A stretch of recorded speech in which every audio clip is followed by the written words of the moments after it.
For landowners and investors, first of all, for landowners who I'm speaking about, you need to understand their pain points. Where are they coming from? People have different needs. Some just need money. Now, don't come from a point of, I can provide it for you and I will cheat you. No.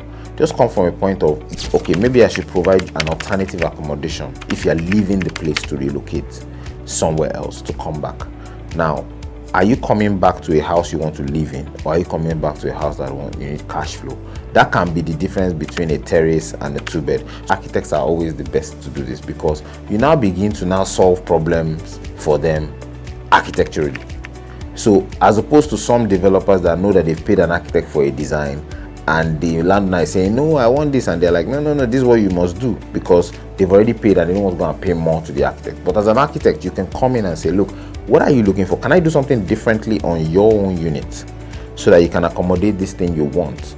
And then I give you what can work in this area. But you need to understand them. The way we profile the clients as architects, to ask them for their brief, is the same way you profile the joint venture partner, to understand what they want. Sometimes it's as easy as, how many kids do you have? I'm doing this for my kids. In fact, I have deals where you say, oh, the man has 4 children. We have to divide it evenly.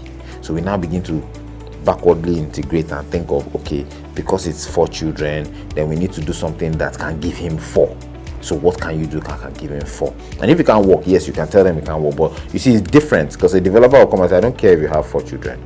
This is the deal that works here. Sorry, take it or leave it, So there's a difference. Moving to the investors' end of it is simple. They just want their money back and good ROI.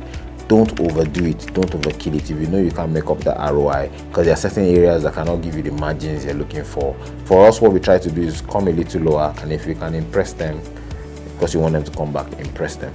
But lower the expectation, because you never know what can happen. Your cost can increase.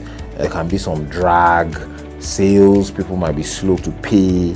So you need to understand that, because the economy and the environment doesn't make it easy for them. So sometimes they can't control it, so they're trying to just find a way around it, and it now looks dodgy.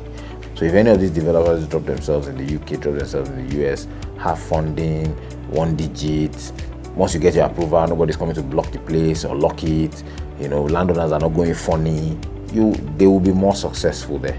So it's important that you profile these investors, know their appetite. A greedy investor that says, I want this in 3 months and I want to collect 10% a month, it can't work. Don't, out of pressure, collect that money. But the person that will understand you, look, it's going to take me 2 years. It's going to take me 14 months. This is what I can give you as a return. So you finish that negotiation with the landowner so that you can understand your costs and understand what you really need. You don't need to borrow all the money you need to build. You can borrow it to maybe fully carcass, right? And then you can now approach an investor. You now change your pitch completely. Get your signed agreements and now move to the investor and say, look, I have this deal. I want you to come in. This is the cost. But all I need is the money to take it to carcass. Basically, if I'm carrying this to carcass and it's costing me 200 million, 1 billion, this is the returns. In these returns, I intend to give you this, and show them how their money can come.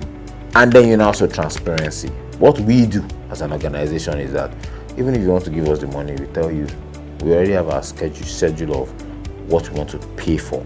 The whole essence of this is integrity and being as open as possible. Things go wrong. It's hard.